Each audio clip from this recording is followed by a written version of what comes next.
Dear Papa Dudut, ako po si Harvey, 31 years old na po sa kasalukuyan. Mula nung pandemic ay nakagawian ko ng makinig sa Barangay Love Story sa Spotify. Habang pauwi, galing sa negosyo ko na minamanage. Naaliw ako sa ideya na pwedeng ipadala ng listener na katulad ko ang parte ng buhay ko na gusto kong ishare. Kaya nung minsang narinig ko yung announcement ninyo sa Barangay LS, kung saan ipapadala ang kwento ay nag-ipon muna ako ng lakas ng loob. At saka nag-email sa barangaylovestories@yahoo.com. Papadudot, ang kwento ko po ay nangyari 1 taon na ang nakakalipas. Binata pa po ako noon. Pero hindi po ako mag-isa sa buhay dahil may inaalagaan po akong 8 taon na batang babae na si Lian. Anak po siya ng kapatid kong lalaki. Dalawa lang po kaming magkapatid kaya sobrang close kami at talagang iniidolo ko si Kuya. Kahit po nung makapag-asawa siya ay hindi nagbago ang pagmamahal namin sa isa't isa. Pero kinailangan magtrabaho sa ibang bansa ni Kuya para sa anak niya. Wala na rin po ang asawa ng kapatid ko at maaga pong nawala ang misis niya dahil sa karamdaman.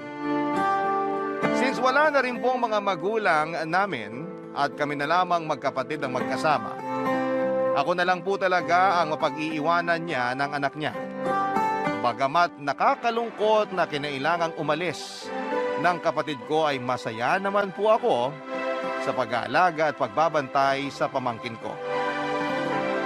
Sabi ko nga sa sarili ko, kahit malayo si Kuya ay si Lian ang koneksyon ko para hindi ko maisip na hindi ko siya kasama. May maliit po akong negosyong pinapatakbo, kaya dahil doon ay marami po akong oras para sa pamangkin ko.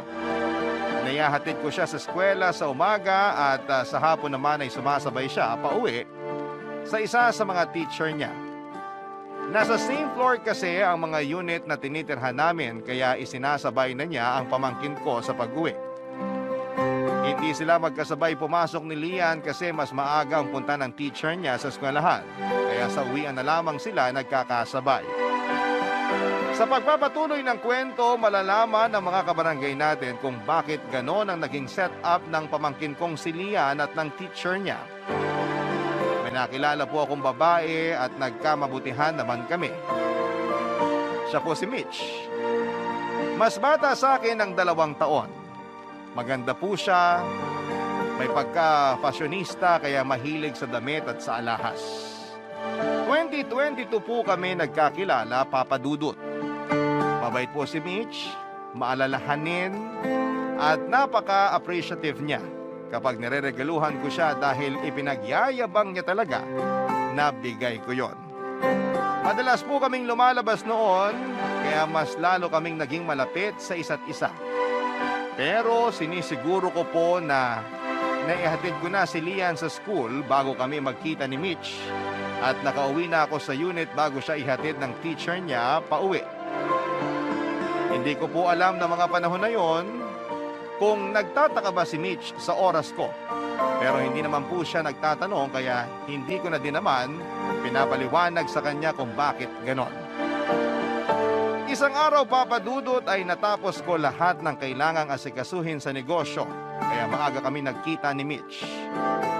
Pero sa unahang pagkakataon ay sinabi ni Mitch na sa unit ko daw kami magpalipas ng oras. Pumayag naman ako, Papa Dudut. Matagal ko na kasi siyang gustong yayain sa kondo. Kaya lang dahil babae siya ay ayoko naman na mag-isip siya ng hindi maganda sa imbitasyon ko. Kaya natuwa ako nung siya na mismo ang nagsabi. Sa wakas, maipapakilala ko na rin sa kanya ang pamangkin kong si Lian, Papa Dudut.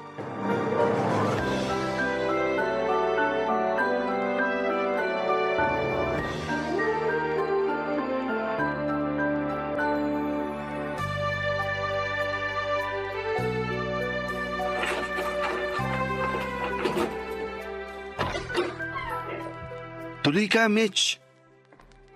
Wow, laki naman itong condo unit mo. Saka nasa corner. Mahal siguro to, no?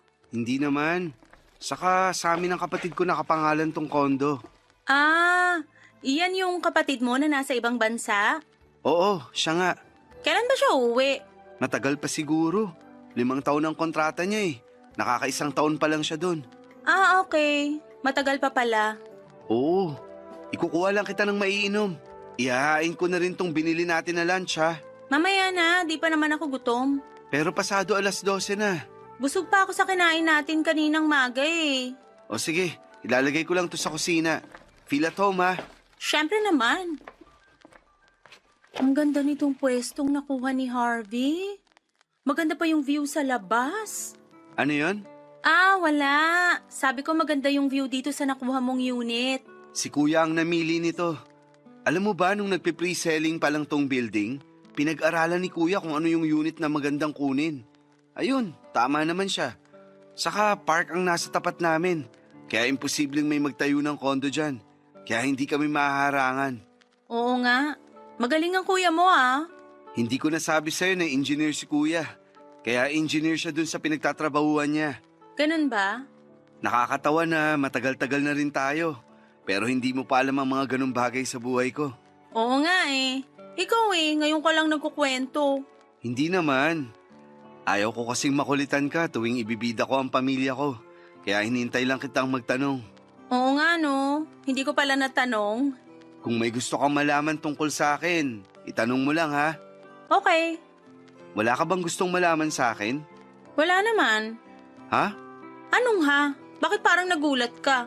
Ha? Wala. Wala naman. May tiwala naman ako sa'yo, kaya hindi na ako mag-uusisa sa buhay mo.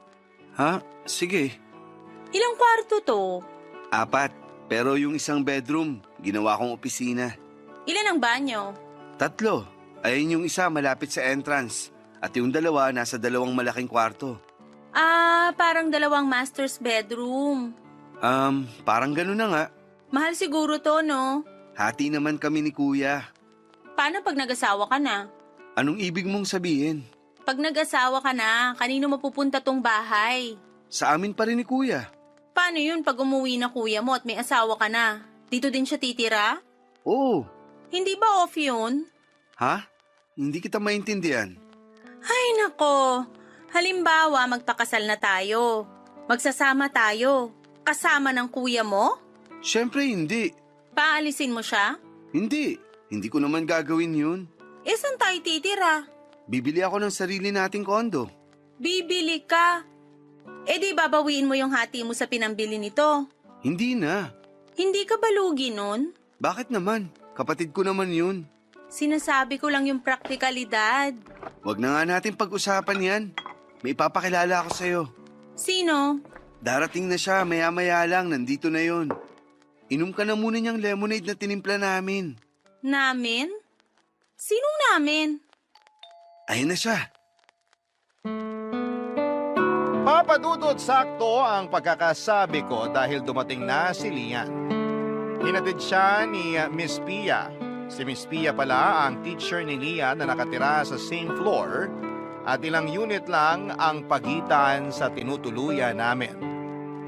Si Pia ay kasing edad ko lamang, Papadudod. May asawa na si Pia pero hindi rin pinalad na tumagal ang relasyon sa asawa dahil maaga rin ang pagkawala nito gaya ng asawa ni Kuya. Ang masaklap ay makalipas ang 3 araw matapos mailibing ang asawa niya ay nalaman niyang buntis siya. Kaya sobra ang pagdadalamhati ni Pia noon. Kaya masaya siya sa ginawa niyang paghahatid kay Lian dahil magiliw sa kanya ang pamangkin ko. Kaya si Pia na rin po ang nagpresenta na siya na ang magsasabay kay Lian pauwi. Total ay pareho naman sila ng tinitirhan at isa pa, teacher naman siya ni Lian. Naging kaibigan ko din naman ang asawa ni Pia nung nabubuhay pa ito. Pagbukas ko ng pinto matapos mag-doorbell ni Lian ay masaya itong bumati at humalik sa akin, Papadudod. At si Pia naman ay masayang inendorso sa akin ang pamangkin ko at nagpaalam na siya. Pero pinigil ko siya sandali kasi nakita na rin naman siya ni Mitch. Nang mapatingin ako kay Mitch ay kitang-kita ko ang pagtataka sa mukha niya. Siyempre, agad kong sinabi sa kanya ang lahat. Ipinakilala ko sa kanya sina Lian at Pia. Napansin ko na parang iba ang itsura ni Mitch. Parang hindi siya masaya. Magiliw naman siyang binati ni Lian bago nagpaalam na papasok na sa kwarto dahil pagod ito at gusto nang magpahinga, Papa Dudut.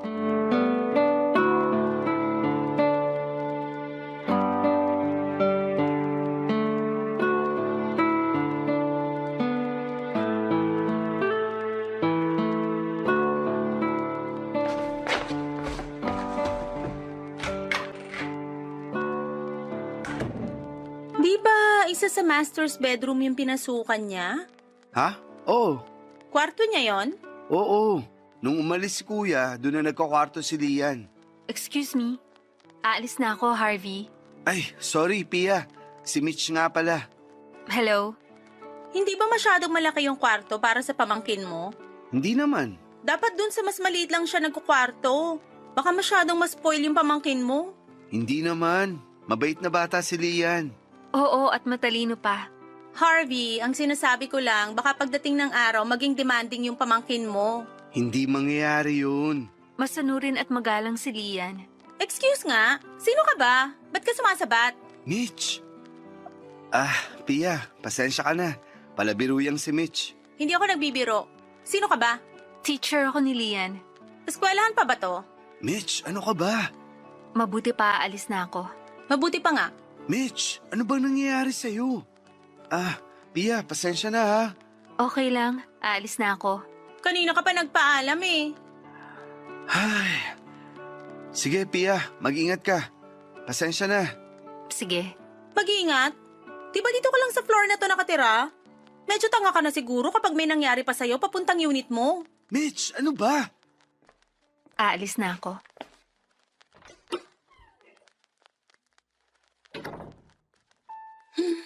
Salamat naman. Ano ba nangyayari sa'yo? Ano ba nangyayari sa akin? Hindi mo ba napansin nakikialam siya sa atin? Sabat ng sabat? Sino ba siya? Bakit ka ba nagagalit? Wala naman siyang ginagawa. Siya ba pag-uusapan natin? Mabuti pa nga, wag na. O ngayon, sagutin mo na yung tanong ko tungkol sa pamangkin mo. Unang-una, hindi mo sinasabi sa akin na may anak pala yung kapatid mo at dito nakatira at ikaw yung nag-aalaga. Ayokong magmukhang ipinapangalandakan ko sa'yo ang kwento ng buhay ko. Hinihintay kong ikaw ang magtanong at sasabihin ko naman. Ako pala may kasalanan nito. Hindi naman. Anong ibig mong sabihin? Wala naman. Alam mo, maghahain na ako. Hindi pa kasi tayo kumakain. Maghahapunan na. Bahala ka.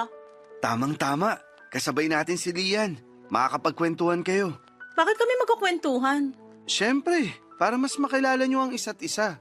Bakit? Siya ba magdedesisyon kung magtutuloy-tuloy tayo sa relasyon natin? Mitch, magkikwentuhan lang kayo. Ayoko makipagkwentuhan pag kumakain. O siya, sige. Pero matanong si Lian ha. Ayoko nga ng kausap pag kumakain. Alam mo, wag na lang tayong kumain. Hindi ka pa ba nagugutom? Nalipasan na ako ng gutom dahil sa inis. Ines? Yung babaeng pakialamera. Tapos ngayon ipipilit mo pa na makipagkwentuhan ako habang kumakain. O sige na, hindi na. Mamaya na lang kami kakain ni Lian. Hayaan ko na muna siyang magpahinga. Halika na, kumain na tayo. Ha? Anong ha? Halika na. Akala ko ayaw mo nang kumain. Ano ba? Gusto mo ba akong kumain o hindi? Gusto. Sandali, tatawagin ko si Lian. Hayaan mo na muna magpahinga yung pamangkin mo. O sige, mamaya ako na siya tatawagin. Tara na, marami tayong pag-uusapan. Akala ko ba ayaw mo nang kinakausap kapag kumakain? Ano ba? Gusto mo ba ako nandito? Ha? Oo. Sige, halika na. Kinabukasan ay bumalik si Mitch sa kondo namin, Papa Dudut. Masaya siyang dumating doon ng maaga pa. So sorpresahin niya raw ako pero siya ang nasorpresa nang makita niya na nagbabanding kami ng pamangkin ko. Nawala sa isip niya na Sabado pala ng araw na yon at walang pasok si Lian. Pero hindi siya nagpahalata at masaya siyang binati ako at kahit papaano ay binati din niya si Lian. Siyempre po dahil sa pagmamahal ko kay Mitch ay natutuwa ako sa maliliit na gestures niya para kay Lian. Naintindihan ko po na gano'n ang naging reaksyon niya kasi nabigla siya sa sitwasyon ko. Inaamin ko naman po na mali ko rin talaga na hindi ko kaagad sinabi sa kanya ang lahat. Yung tungkol sa pamangkin ko at sa paghahatid ni Pia sa kanya. Dahil nga po sa saya ko ay hindi ko napansin na sa pakikipag-usap ni Mitch kay Lian ay tinatakot na pala niya ito. Pero kilala ko din naman po ang pamangkin ko. Hindi ganun kadaling masindak si Lian. Kaya nga po hindi ko inisipan na kung ano ang nangyayari sa dalawa kasi nasasagot ni Lian ang bawat panakot ni Mitch. Halimbawa po, noong sabihin ni Mitch na kapag maingay daw po si Lian ay kukunin siya ng multong gumagala sa kondo. Sinagot lang po siya ni Lian ng kung may multo man daw ay hindi naman sila makakapanakit kung hindi sila bibigyan ng pagkakataon na gawin ito. Nagulat ako sa sagot niya at halata din ang pagkapahiya ni Mitch. Nang araw na yon, nakaschedule ako na lumabas para bumili ng vitamins ni Lian. Ang unang plano ay makisuyo sana kay Pia na iiwan ko lang sa kanya sandali si Lian paglabas ko. Pero since nando naman si Mitch, ay sa kanya ko na lamang ipinagbilin. Nagpaalam na ako at diretsyong umalis papunta sa drugstore. Ang hindi ko naisip ay ang susunod na mangyayari. Kinuwento na lang sa akin to ni Pia. Humingi raw ng juice kay Mitch si Lian pero hindi niya ito pinansin ng ilang beses.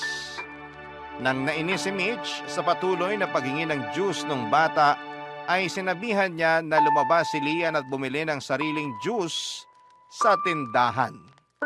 At dahil nga sa murang isipan ni Lian ay nakinig naman ito at lumabas para humanap ng juice sa ibaba ng unit. Bagay na medyo delikado para sa kanya, Papa Dudut. Barangay Love Stories. Barangay Love Stories. Lumabas ng condo unit si Lian, Papa Dudut. Dahil sinabihan ito ni Mitch na bumili ng juice sa tindahan. Mga ilang minuto ay nag-doorbell si Pia. Nainis si Mitch nang makita na si Pia ang nasa labas ng unit. Kahit pa ba lang ang salita ni Mitch ay hindi lang yon pinansin ni Pia. Hinanap niya si Lian, total ay yun naman ang ipinunta niya. Nasabihan ko nga raw siya na iiwan ko sa kanya sandali si Lian. Pero hindi ko na nadala sa unit niya kaya nag-alala siya at pumunta na sa unit namin para makasigurado.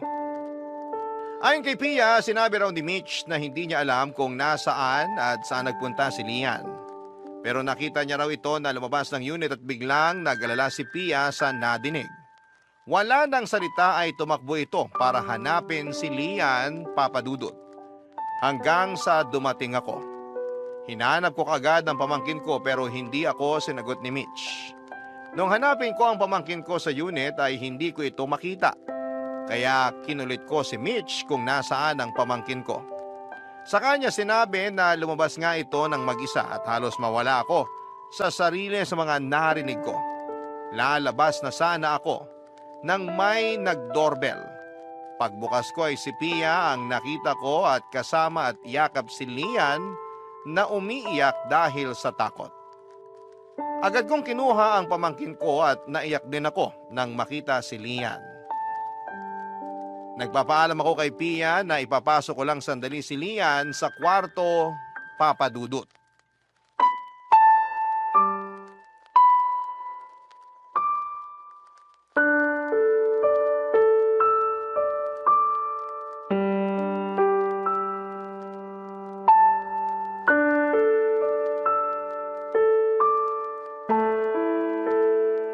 Oh, ano pang ginagawa mo dito? Bakit? Oh, ayan, bayani ka na naman sa paghahatid kay Lian. Alam mo, hindi kita maintindihan. Kaya hindi na lang kita papansinin. Bastos ka din, no? Teacher ka pa naman. Hoy, ako wala akong pakialam sa pambabastos mo sa akin, ha? Pero wag mo madamay-damay ang propesyon ko. Ay, ang tapang. Kung babastusin mo ang pagiging teacher ko, patapang talaga ako. Epal ka kasi. May salamin dun sa banyo. Baka gusto mo munang tingnan ng sarili mo. Hindi ako epal. Ikaw ang epal. Nakikialam ka sa relasyon namin. Ano bang pakialam ko sa relasyon nyo? Tsaka hindi ka ba nahihiya? Ang kapal mo din, no? Ako ba talagang dapat mahiya? Wow! Manhid ka talaga? Matapos mong itabo yung bata? Alam mo ba muntik na siya makalabas ng kondo? O ano ngayon?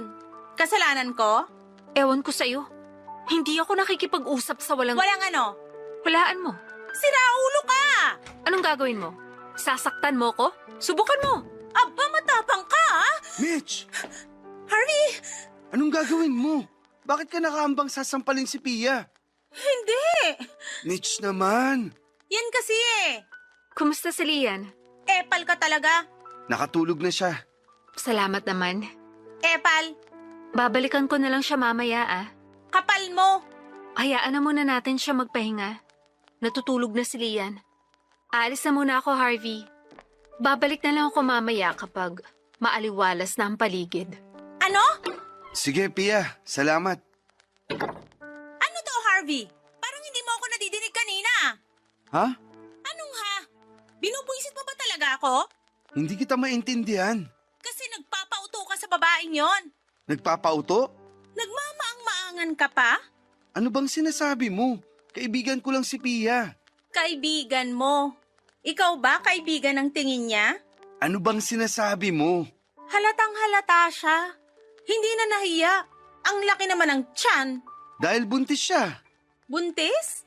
May asawa si Pia. Eh may asawa pala siya eh. Bakit punta siya ng punta dito? Dahil kay Lian. Baka dinadahilan lang niya si Lian.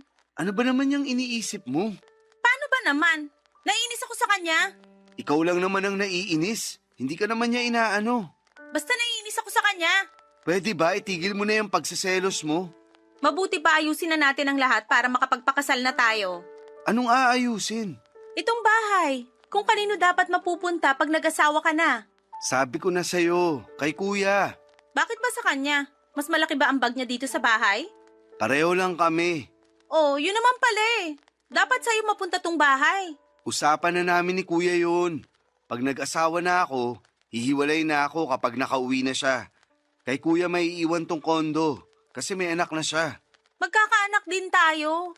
Pag nangyari yan, siguradong may sarili na akong condo unit. Papa Dudut, hindi ko na lang muna pinansin ang nangyaring insidente na alam kong si Mitch ang may gawa. Pinigil ko ang emosyon ko dahil ayokong magalit sa kanya, Papa Dudut.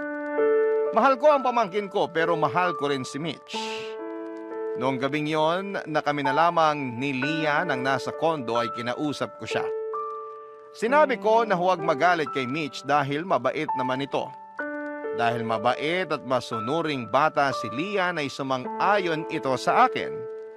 Dahil na rin sa pagmamahal niya sa tiyuhin niya. Kinabukasan, araw ng linggo, wala pa ring pasok si Lian kaya masaya kaming nagkwekwentuhan kahit abala ko sa pagluluto at tutok naman ang pamangkin ko sa pagdodrawing sa notebook niya. Nagtatawanan pa kami ng may mag-doorbell. Si Mitch. Bumalik siya sa kondo at hindi ko siya inaasahan kasi hindi naman kami nagkikita tuwing araw ng linggo. Pumasok siya at pansin ko na kampante na siya sa kondo. Humalik lamang ito sa akin at nahiga na sa may sofa. Saka nilabas ang cellphone niya. Hinayaan ko na lamang muna siya, total ay hindi pa ako tapos sa pagluluto. Hindi ko sigurado pero parang may naramdaman ako sa pamangkin ko. Iniwan niya bigla ang pagdodrawing tapos ay lumapit sa akin at niyayaya kung maglaro kami, Papa Dudut. Naisip ko na magandang pagkakataon na yon para magkalapit sina Lian at si Mitch. Sinabihan ko ang pamangkin ko na yayain si Tita Mitch niya na maglaro. Kahit may takot ang bata ay sinunod pa rin niya ako. Nilapitan niya si Mitch at niyaya ito na maglaro pero hindi siya pinansin ito. Paulit-ulit siyang nagyaya pero hindi ko inaasahan ang sumunod na nangyari. Nakita ko na lamang na nakahiga sa sahig si Lian at umiiyak ng malakas. Dahil din siguro sa pagkabigla, napatakbo ako para kargahin siya. Nang tanungin ko si Mitch kung anong nangyari ay hindi niya raw alam. Nakita na lang daw niyang nakahiga si Lian sa sahig. Umiiyak na naman ang pamangkin ko. Kaya ipinasok ko siya ulit ng kwarto. Kasi doon siya nare-relax. Hinayaan ko siya sa pag-iyak habang kinakausap hanggang sa makatulog na lamang uli ito. Saka ko siya iniwan at tinuloy ang pagluluto ko. Nung naguhugas na ako ng mga ginamit ko ay biglang may nag-doorbell, Papa Dudut.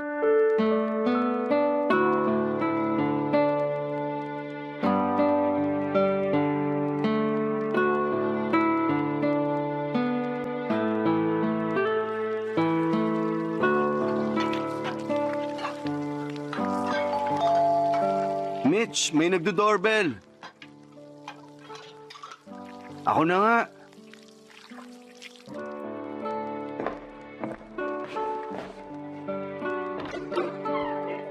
Pia, good morning. Good morning din. Si Lian. Natutulog. Ha? Tanghali na ah. Hindi, gising na siya kanina. Nakatulog lang uli. Bakit? Ano bang pakialam mo? Bakit ba nandito ka na naman? Harvey, may dala akong cake para sa inyo ni Lian. Wow, pasikat na naman. Saka kahit hindi ako kasama sa bibigyan mo, hindi ko din naman kakainin yan. Mukhang binili lang sa kung saan. Salamat, Pia. Mukhang masarap nga. Ako nag-bake niyan. Talaga? Marunong ka pala mag-bake? Mas lalong hindi masarap yan. Mukhang madumi ang pagkakagawa. Ano ka ba, Mitch? Tigilan mo na nga yung sinasabi mo. Hindi naman ako apektado. Hayaan mo na. Ah, mayabang kang epal ka, ah? Gusto mo bang makita si Lian? Nasa kwarto lang siya. Sige nga, bago ko bumalik sa unit ko. Bakit ba kailangan mo pang makita yung bata? Para-paraan ka rin eh. Sige na, Pia. Diretso ka na sa kwarto ni Lian. Mabuti pa nga. Kasi baka may mamatay. Sinong mamamatay ang sinasabi mo? Oo nga. Sinong mamamatay? Baka may mamatay sa inggit. Ano? Binabastos mo ba ako? Hindi ko gagawin yun. Kasi may pinag-aralan ako. Anong sinasabi mo? Ako walang pinag-aralan? E di inamin mo na rin na bastos ka. Ang kapal mo? Hoy! Alalahanin mo wala ka sa bahay mo, ha? Ikaw ba nasa bahay mo para umasta ng ganyan? Malandi ka talaga? Hindi ka ba nahihiya sa asawa mo? Mitch! Huwag mong idamay ang asawa ko dito. O ano? Kunyari loyal sa asawa pero ang totoo, lumalandi sa iba. Tama na, Mitch! Bakit? Totoo naman ah. Ayan, guilty siya oh. Niloloko niya asawa niya. Bastos ka talaga. Wala kang respeto kahit sa matagal ng patay. Ano? Tumigil ka na kasi. Matagal nang patay ang asawa mo? Oo, Ah, naiintindihan ko na. Kaya pala ang lakas ng loob mong kumerengking sa boyfriend ko. Mitch! Tumigil ka na sabi! Ayan, dahil sa babaeng yan, sinisigawan mo na ako. Tumigil ka na kasi! hayaan mo na siya. Ganyan talaga ang tumanda ng walang magandang pag-uugali. Ikaw ang pangit ang ugali. Walang kahihiyan. Uulitin ko ah. May salamin sa banyo. Tingnan mo ang sarili mo. Hayop ka talaga ah. Mitch! Iya, ayos ka lang. Tutulungan kitang tumayo. Bakit mo siya tinulak? Kulang pa yan. Buntis siya! Isa pa yan. Matagal na palang patay ang asawa niyan. Sinong bubuntis dyan? Kung sino-sino lang? O baka naman ikaw? Sumusobra ka na, Mitch! Hindi na maganda ang mga sinasabi mo. Pwes, baka ikaw nga ang nambuntis dyan. E di magsama kayo. Nakakadiri kayo. Ikaw ang nakakadiri. Isang nakakadiring hayop sa katawan ng tao. Mas hayop ka. Mitch, tama na! Aray ko, bitiwan mo kamay ko. Sasampalin ko yung hayop na yan. Tama na sabi! Sige, sigawan mo ako. Ayoko nang makita pagmumukha nyo. Mitch, sandali! Bitiwan mo ako. Papadudot parang hindi na po tao si Mitch ng mga oras na yon. Hindi niya inisip na buntis si Pia at maaaring makaapekto sa sanggol na dinadala nito ang ginawa niya. Hindi ko na rin alam kung ano ang naramdaman ko noon kay Mitch. Kaya nang umalis siya ay hindi ko na siya hinabol o sinuyo pa. Si Pia ang inasikaso ko dahil natakot din ako sa maaaring mangyari sa kanya. Hirap si Piyang kumilos kaya naman inalalayan ko siya na mapaupo sa sofa. Kapuna-puna na tinitiis nito ang sakit na nararamdaman dahil kita ko na nangingiyak pa ito. Pero hindi rin ako sigurado kung ang dahilan ng pigil na pagluha niya ay dahil nga sa nasaktan siya o dahil sa pag-aalala sa baby sa tiyan niya. Habang pinapakalma ko si Pia ay lumabas ng kwarto si Lian. Kitang-kita niya ang sitwasyon ni Pia kaya naman nagtanong ito. Hindi naman ako makasagot kasi hindi ko alam ang sasabihin nang biglang magsalita si Pia na aksidente daw siyang nadulas. Nakita ko ang pag-aalala ni Lian nang marinig ang sinabi ni Pia. Pero si Pia imbis na indahin ang sakit ay nagsabing ayos na raw siya. Kailangan niya lang umupo. Dahil siguro gustong aliwin ni Lian si Pia ay niyaya niya ito na maglaro at sinabi ko na lamang na hayaan na muna niya si Teacher Pia niya na makapagpahinga. Pero si Pia ay hindi naman nagpapigil. Sumang-ayon siya sa imbitasyon ng pamangkin ko na maglaro sila pero sinabi niya na kung pwede raw ay nakaupo siya habang naglalaro sila. Masayang pumayag ang pamangkin ko sa sinabi na maglaro daw sila ng doktor-doktoran. Si Lian ang doktor, si Pia naman ang pasyente para daw maalagaan siya. Nakipaglaro nga si Pia at naging masaya naman si Lian pero mas masaya ako sa nakita ko kung gaano sila ka-close sa isa't isa. Lalo kong bumilib kay Pia sa ginawa niya. Una, hindi niya sinabi ang totoong nangyari para hindi masira si Mitch kay Lian. Pangalawa naman sa pagmamahal na ibinibigay nito sa pamangkin ko, Papa Dudut. Barangay Love Stories. Barangay Love Stories. Papa Dudut, kahit na nagwo-worry ako na baka may masakit pa kay Pia habang nakikipaglaro ito kay Lian, ay natatabunan naman ang pagwo-worry ko sa masayang nakikita ko sa relasyon ni Pia at ng pamangkin kong si Lian. Grabe ang sakripisyo ni Pia noong araw na yon. Kahit may masakit, Papa Dudut, ay hindi niya ipinahalata para hindi maapektuhan si Lian. Sinabihan ko ang pamangkin ko na tumigil na muna ng paglalaro at pagod na si Pia. Pero nagdahilan naman si Pia na kesyo magandang ensayo daw yon sa magiging bagong responsibilidad niya. Ang responsibilidad ng pagiging isang ina. Para daw kapag lumabas na ang baby niya ay alam na niya kung paano alagaan. Sinabi pa ni Pia na imbes na nag-iisip daw ako na kung ano-ano at nag-aalala, ay makipaglaro na lang daw ako sa kanila. Sinunod ko ang sinabi ni Pia dahil tama siya. Masyado ako nag-worry kaya kailangan ko ng magagawa. Hindi ko maipaliwanag kung ano ba ang nararamdaman ko noon. Habang tumatagal ang paglalaro namin, ay napakasaya ko sa mga nangyayari. Natapos ang araw na yon nang hindi na nagpakita o nagparamdam man lang si Mitch. Natapos ang araw na yon nang hindi ko man lang siya hinanap, Papa Dudut.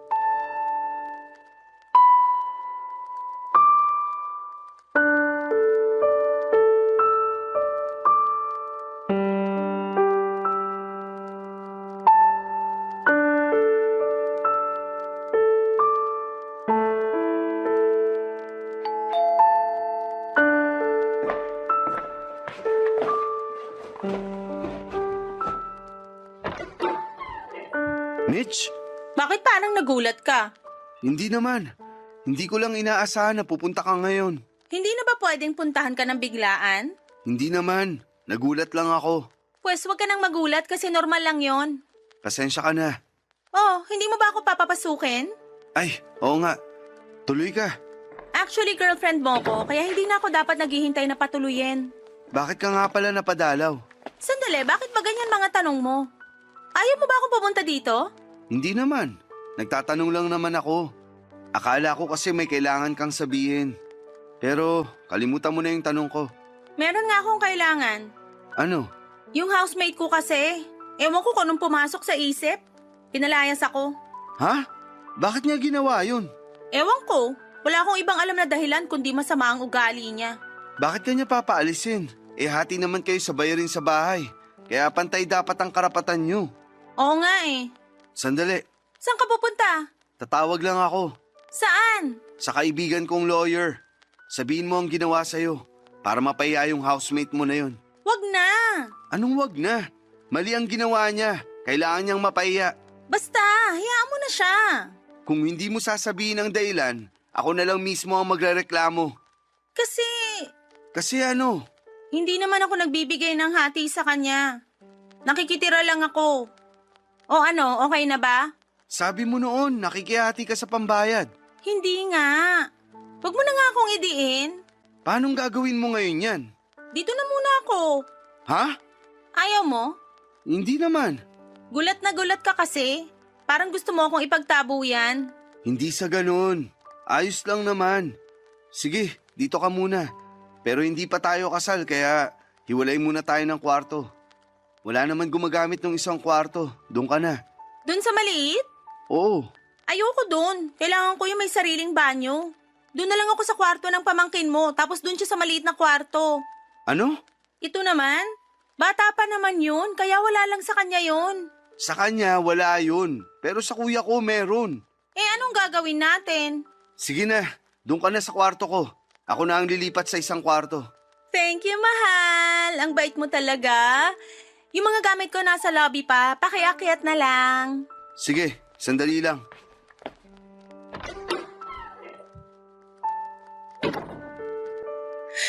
Ay, ang dali talagang utuin ni Harvey. Napaganda pa yung pagpapalaya sa akin dahil mas malaki itong nilipatan ko. Ano ba yan? Ngayon pa may nag-doorbell. Ako pa magbubukas. Puisit.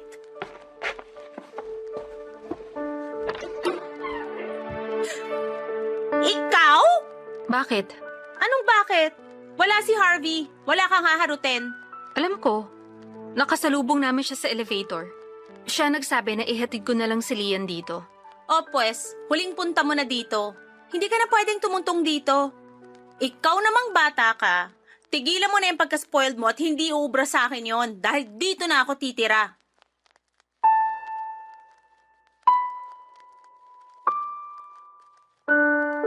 Papadudot nakakyat na ako patapos kong kunin ang mga gamit ni Mitch sa labi nang makita ko na nasa tapat pa rin ang pinto ng unit namin sina Pia at Lian.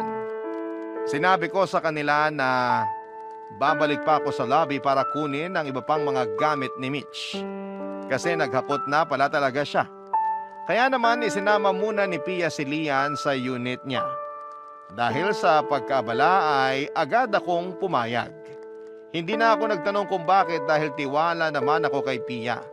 Nakatatlong balik ako sa lobby sa dami ng maletang dala ni Mitch at habang nangyayari yon ay nakahiga lang si Mitch sa sofa at nagsa-cellphone. Pero hindi ko na lamang pinansin dahil mahal ko siya. Matapos kong mahakot ang mga gamit ni Mitch ay sinundo ko na si Lian kina Pia. Habang pabalik kami sa unit ay pinaliwanag ko sa kanya na lilipat ako ng kwarto para naman hindi magtaka ang bata pag nakita niyang doon na ako sa maliit na kwarto na tutulog. Ang nasabi lang ni Lian sa akin ay tutulong daw siya na magligpit ng gamit ko. Napon ako na parang ayaw mawalay sa akin ang pamangkin ko. Ramdam ko na pilit lang tinatago ni Lian ang takot niya kay Mitch. Sa paglipas nga ng mga araw na nandun si Mitch ay nakita ko kung gaano niya hindi gusto ang pagkalinga sa pamangkin ko. Hindi gaya ni Pia, si Mitch ay wala talagang pakialam kay Lian. Pakiramdam ko ng mga oras na yon ay parang nababawasan ang pagmamahal ko kay Mitch. Pero pinaglalabanan ko ito. Hanggang sa mapagdesisyonan kong bumili ng engagement ring. Hindi ko napansin na natunugan pala ito ni Mitch. Yung pagbili ko ng singsing. Kaya nung araw na yon ay nag-ayos si Mitch ng todo. Nagbihis ng maganda at hinintay ako na makauwi. Papadudot.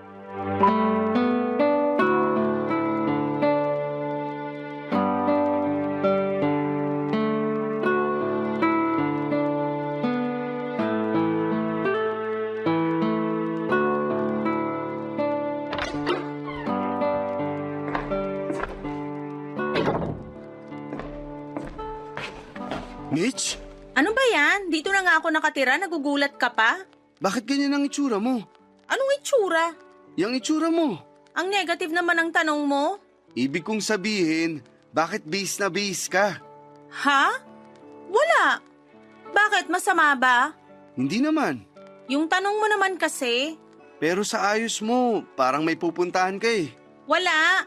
May pupuntahan ba kayo ng mga kaibigan mo? Parang ang aga pa. Wala nga, nagbihis lang ako. Naguguluhan ako. Saan ba? Sa suot mo nga. Masama na bang mag-ayos para sa'yo? Bakit ka naman mag-aayos para sa akin? Nakakainis ka. Naguguluhan kasi ako. Ano bang big deal sa suot ko? Sorry, nabigla lang kasi talaga ako. Sige na, kalimutan na lang natin. Ano ba? Huwag kang mag-sorry para namang hindi tayo magkarelasyon. Tungkol doon, Yes? anong yes? I mean, anong tungkol sa relasyon natin? Don't tell me, magsi-step up na tayo. Ha? Sorry. Sige, continue. May sasabihin ako sa'yo. Ay, salamat. Salamat, Sige na, sabihin mo na. Ang dami mo namang suspense. Mitch. Sino ba yung istorbong yan? Sandali, bubuksan ko lang ang pinto.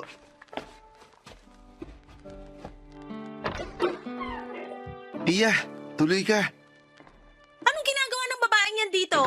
Pinapunta ko siya. Magpapapunta ka lang ng witness, yan pa.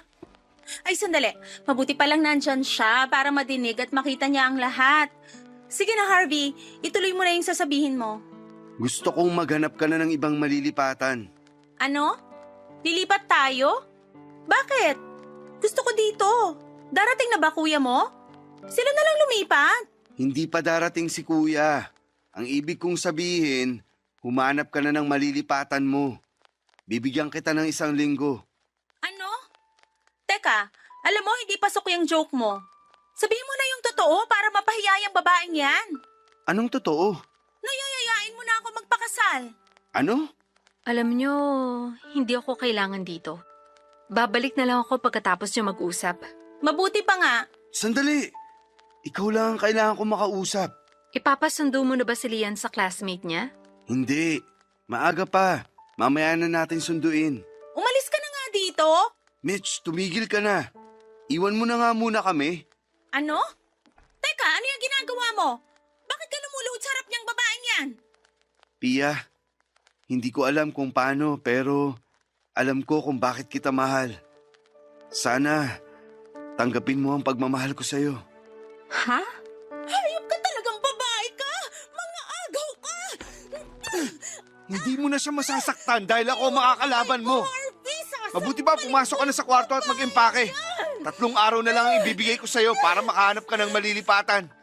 Seryoso ka ba? Oo, Harvey, sorry. Magbabago na ako. huli na Mitch. Pero ganun pa man, pinapatawad na kita. Pero hanggang dito na lang tayo. Harvey, anong nangyayari? Mahal kita. Papadudot ang tagal kong nag-ipon ng lakas ng loob para masabi ang lahat ng gusto kong sabihin. Hindi lang kay Pia kundi para kay Mitch. Minahal ko si Mitch pero hindi niya minahal kung sino ako. Kung ano ang meron ako. Ang weird nga kasi hindi ko alam ang pagkataong yon ni Mitch.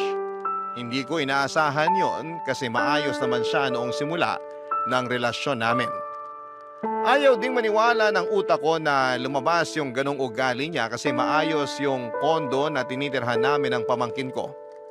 Sa lahat ng mga kagasbangan ng ugali ni Mitch na ipinakita niya sa amin na sobrang gumulat sa akin kabaligtaran naman ng kay Pia. Mahalaga sa akin si Kuya kaya mahal ko ang pamangkin kong si Lian. Kaya kung hindi ko kayang tanggapin ng babaeng karelasyon ko ang pamangkin ko ay hindi kami para sa isa't isa. Meron talaga sigurong ganong stage sa buhay ng tao na biglang maibabaling mo ang pagmamahal mo sa iba. Kasi medyo kakaiba yung nangyaring yon para sa akin. Wala naman kaming romantic connection ni Pia noon. Mahal ko naman talaga si Mitch kasi biglang nalipat yung pagtingin ko. Natatawa nga ako pag may ganong eksena akong napapanood sa mga pelikula.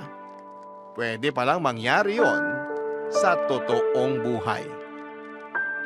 Tuwing binabalikan ko yung biglang proposal ko kay Pia, ang nakikita ko lang na dahilan ng lahat ay siguro yung malalim na pagmamahal ko sa pamilya. Nakita ko na magaan kasama si Pia at madali siyang pakibagayan. Hindi tulad ni Mitch na ako lang ang mahal at hindi ang pamilya ko. Sa pag-ibig kasi ay package deal yan. Kung mahal mo ang isang tao ay dapat tanggap mo rin ang pamilya nito. Tanggap in a sense na hindi mo naman kukonsentihin ang mga nagawang mali. Ang ibig kong sabihin ay tanggap mo sila at hindi itatrato na parang walang kwenta. Wala na rin namang nagawa si Mitch dahil noong 2 araw matapos ang pagtutuos namin ay umalis na rin siya sa unit. Ako na ang nag-ayos ng lahat, Papa Dudut. Ako na ang kumuha ng movers para sa mga gamit niya at ang paghahanap ng apartment. Binayaran ko rin ng deposit at 3 months na advance sa renta. Siguro naman po, kaya na niyang suportahan ang sarili niya bago matapos ang 3 buwan. Inabutan ko pa siya ng konting panggastos na hindi naman niya tinanggihan. Hindi ko na rin naman sisingilin sa kanya yon, pati na ang ibang mga nahiram niya sa akin noon. Ang importante ay magkahiwalay kami ng walang gulo. Hindi rin naman kami nagpakasal ni Pia, tinanggap niya ang pagmamahal ko, pero ang kasal ay pinagpaliban namin. Pakiusap niya na gusto niya munang matapos ang pagluluksa niya sa asawa niya bilang respeto at pagmamahal dito, bago namin pagdesisyonan ang kasal. Hindi naman ako nagmadali at handa akong maghintay. Basta ang importante ay nandyan na siya at hindi na mawawala pa. Ang plano namin ni Pia, magpapakasal kami after 3 years. Inako ko na rin pala ang anak niya. Ako na ang tumayong tatay nito. Ang pamangking kong si Lian ay nasa akin pa rin. Masayang masaya si Kuya sa nangyayari sa akin. Sa kasal namin ni Pia, siya ang best man ko. Masaya ang pagsasama namin ni Pia at parang magkapatid sina Lian at Jericho. Yun ang pangalan ng anak ni Pia. Sa ngayon ay dito muna kami sa unit namin nakatira. Ang unit naman ni Pia ay pinapaayos namin para pagdating ni Kuya ay lilipat na kaming 3 ni Pia at ni Jericho doon. Maraming salamat po, Papa Dudut, sakaling mapili po ninyong basahin ang kwento ko sa Barangay Love Stories. More power po sa inyong programa. Ang inyong kapuso at kabarangay forever, Harvey. Dear Papa Dudut, isa ako sa mga tagapakinig ng Barangay LS 97.1 sa Spotify. Doon ako nagmamarathon ng mga kwento ng mga kabarangay natin. Ako nga pala si Topper, 40 years old, breadwinner ng pamilya. Simula nang nakapagtapos ako ng pag-aaral at nakapagtrabaho, ay sa akin na inasa ng pamilya ko ang pang-araw-araw namin. Inako ko ang responsibilidad kasi gusto ko rin naman. Lalo't naging saksi ako sa paghihirap ng mga magulang ko, para lamang mabuhay kami ng Kuya Gilbert ko, Papa Dudut. Mas matanda siya ng 5 taon sa akin. 2 lang kaming magkapatid pero malaki ang naging hirap sa amin ng mga magulang namin. Lalo't sakitin ako at madalas ay naoospital noong bata pa lamang. Imbes na makaipon ang mga magulang ko ay dumudulas lang sa kanilang palad ang mga kinikita nilang pera noong nagtatrabaho pa sila. Kaya nagmadali ako makapagtapos at makahanap ng trabaho. Pinalad naman at napili akong magtrabaho sa isang sikat na kumpanya na merong mataas na pasahod. Mataas agad ang posisyong nakuha ko. Naging mabilis tuloy ang pagbawi ko sa mga magulang ko. Kaya lang ay maagang kinuha ng Diyos si tatay. Wala pa ata akong 3 taon sa trabaho ng pumanaw ito. Labis ko yung dinibdib. Lalo't gusto ko pang maibigay sa kanya ang mga hindi niya nararanasan noong nabubuhay pa siya. Kaya naman pinangako ko sa sarili ko na ibubuhos ko na lamang sa aking ina ang hindi ko nagawang iabot sa aking tatay, Papa Dudut. Hindi naman maluho si nanay. Kahit na ilang beses ko na siyang kinulit na mag-request sa akin ang mga gusto niyang material na bagay ay panay pa rin ang pagtanggi niya. Ang tanging gusto lamang niya ay makasama kaming dalawa ng Kuya Gilbert ko habang nabubuhay pa siya.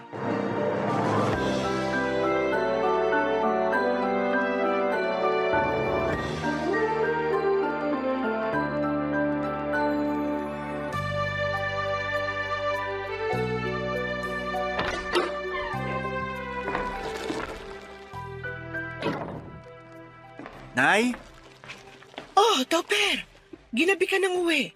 may mga tinapos lang sa trabaho, Nay. Para wala na akong ibang iisipin sa weekend na gagawin. Mabuti naman yan para makapagpahinga ka na rin sa day off mo. Naaawa na ako sa'yo kada day off mo. Panay pa rin ang check mo sa laptop mo eh.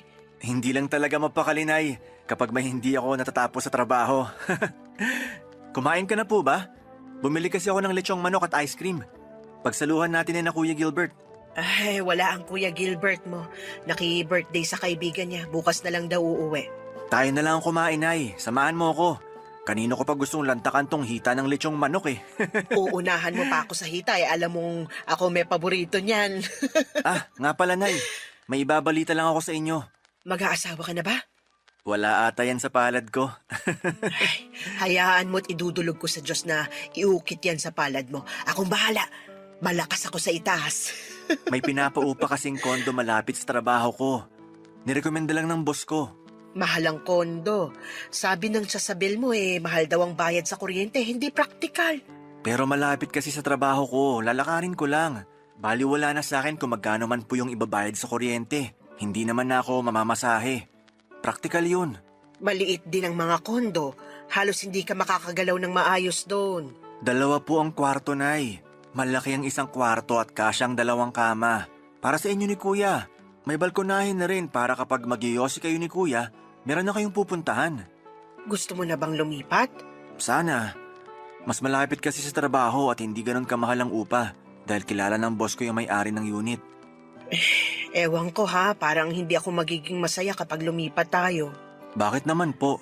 Ang hirap kasing mag-empake at maglipat eh. Hindi na natin poproblemahin yan kasi meron naman pwedeng bayaran para sa paglilipat ng gamit natin. Kung pag-iimpake lang din naman, andito naman kami ni Kuya para tulungan ka. Kung hindi pa sapat, pwede tayong magbayad ng tutulong para mag-impake. Alanganin pa rin ako. Mas komportable na kasi ako rito. Kilala ko ng mga kapitbahay natin. Kaklose ko na rin sila. Madaling lapitan kapag hihiraman ng kawali o toyo. Nay, may magiging kapitbahay din tayo roon. May kawali rin sila, Toyo. Pwede mo pa rin silang kilalanin. Dito sa atin malapit ang mga tindahan at palengke. Mabilis na lakaran lang, nasa palengke na ako.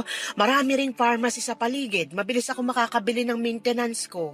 Sa ground floor ng condo, may pharmacy doon na 24/7. May katabi rin na convenience store ang pharmacy na yon. Bukas din magdamag. Ang tanong, mabait bang mga tindera ron? Kasi yung mga pinagbibilan ko, close na kami. Tropa-tropa ba? Ang nanay talaga. Pati yan pinoproblema pa. Hindi kasi madaling lumipat. Marami kang kailangang isaalang-alang. Ano po ba yung totoong dahilan kung bakit ayaw niyong lumipat? Sinabi ko na sa'yo. Nay, Ay, paano ang mga alaala ng tatay mo rito? Iiwan na lang natin, ganun? babaunin natin sa paglipat. Kahit sa dulo pa tayo ng mundo lumipat, kasama natin ang mga alaala ni tatay. Madadala mo ba sa kondo yung sulok ng kwarto namin ng tatay mo? Alam mo bang dun sa madalas tumatambay nung nabubuhay pa siya sa kaliwang sulok ng kwarto? Sabi niya, sakto raw ang tama ng araw doon. Hindi masakit sa balat at mata, hindi mainit. Saka, hindi malakas ang buga ng hangin doon mula sa bintana. Hindi nilalamig ang tatay mo tuwing pumupwesto ron. Pero wala na po si tatay. Wala nang pupwesto ron. Kahit na, masaya ako sa tuwing nagigising ako at nakikita ang sulok na yon. Iniisip ko, nasa kusina lang siya at naghahanda ng kape at saka siya papasok sa kwarto namin para magkape sa sulok na yon. Nay, Sabi mo, lahat ng hihilingin ko sa'yo, ibibigay mo. Ito lang ang hiling ko. Pagbigyan mo na ako. Hindi ko na sinagot pa si Nanay Papadudot. Panalo na siya. Nagamit niya sa akin ang mga sarili kong salita laban sa bala ko. Hindi ko na rin siya pinilit pa na lumipat, Papadudot. Alam ko naman na kapag matanda ka na, sentimental ka na sa maraming bagay. Si Nanay ang nangunguna sa amin sa pagiging sentimental. Kaya hindi niya magawang bitawan ang tinitirhan naming bahay. Doon na kasi kami tumira mula pagkabata namin ni Kuya. Doon na kami lumaki at nagkamalay. Masyado na ngang luma ang bahay kung tutuusin. Marami na itong problema sa bubungan at mga pader. Isa yon sa mga dahilan kung bakit gusto ko na ring lumipat dahil hindi na ako komportable sa mga sira ng bahay namin. Kaya lang ayaw talaga ni Nanay umalis, kaya napilitan akong pumayag sa gusto niya. Nang hinayang ako sa kondo na nirekomenda ng boss ko, sa totoo lang, gusto ko pa naman sana ng pagbabago at para hindi na rin ako mahirapan sa pagkukommute. Mas pinili kong pagbigyan kung saan magiging masaya at komportable ang nanay ko. Iyon na rin naman ang nakasanayan ko lalo na noong namatay si Tatay Papadudot. Para ba akong laging natatakot na baka hindi ako makabawi sa nanay ko tulad ng nangyari kay tatay. Kaya naman sinusulit ko ang bawat sandali na kasama ko si nanay at sinusunod ang lahat ng mga kahilingan niya. Hindi na natanggal ang pagiging balisa ko sa salitang kamatayan. Lagi akong pinangungunahan ng anxiety at takot ako sa tuwing naiisip ko na mawawala si nanay. Hindi kasi ako nakapaghanda noong namatay si Tatay Papadudot. Kaya bantay sarado ako kay nanay. Lahat ng magpapalusog at magpapasaya sa kanya ay ibinibigay ko. Ayoko na kasing maramdaman yung klase ng panghihina at panghihinayang na naramdaman ko noong lisanin ni tatay ang mundong ito. Kaya kahit may desisyon si nanay na labag sa kalooban ko, ay pinagbibigyan ko pa rin, Papadudot.